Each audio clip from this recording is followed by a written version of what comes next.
Hello everyone, welcome to my review of the First Order Snowspeeder. Now, this set includes 3 minifigures, one of which is a Snowspeeder Commander, while the other 2 are just regular First Order Snowtroopers. Now, this vehicle was officially cut from the movie, which is why you probably will not see it in official media, at all, but it was going to be in the movie until it was scrapped, so at least we have a Lego set version of it, and it looks really good as a Lego set, so without further ado, let's begin. Minifig-wise, all of these guys have the same basic parts. You've got yourself the cloak, or the waistcoat, which kind of wraps around. You've got a lot of leg printing and torso printing. You've got the knee pads. You've got the upper, waistcoat, which kind of continues onto the chest area. You've got these pockets. You've got the belt. You've got the torso, which has more of a jet trooper style thing. It's got this trapezoid at the bottom, rectangle at the top kind of vibe, and then you've got the outer edges of the back.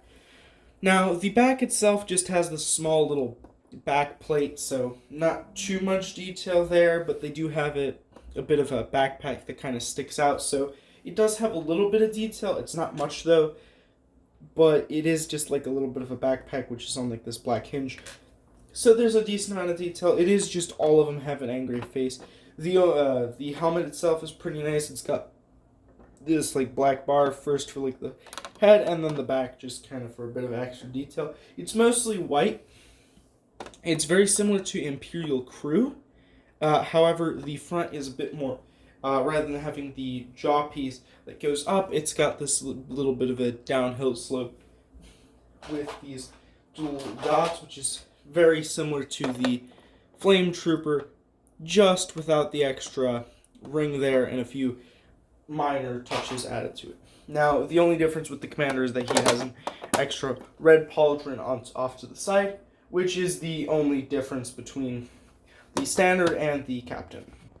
The vehicle is definitely very interesting because of the amount of sticker detail it has on the sides, but probably the most interesting part is the thing in itself, right? Because it's in itself is not an official thing, even though it is very much official, as there are images of it from deleted scenes, but it's definitely an interesting thing to be a Lego set, right? You've got these flaps that open up on the side, which I'm guessing are supposed to add as extra brakes, but they're pretty interesting nonetheless. You've got these 2 large rotating cannons on the side, which are helped by this. I'm assuming this is kind of a backup engine of the sort, with this being the main engine or something like that.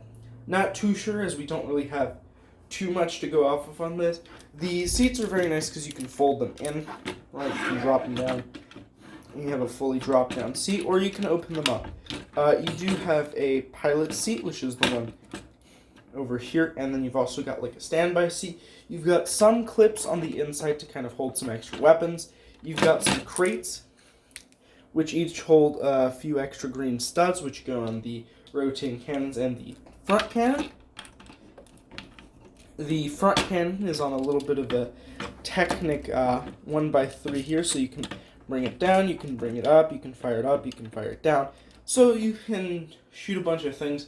The only issue is there's no real way for you to hit sideways unless you're physically turning, so design flaw in the vehicle, not so much the Lego set.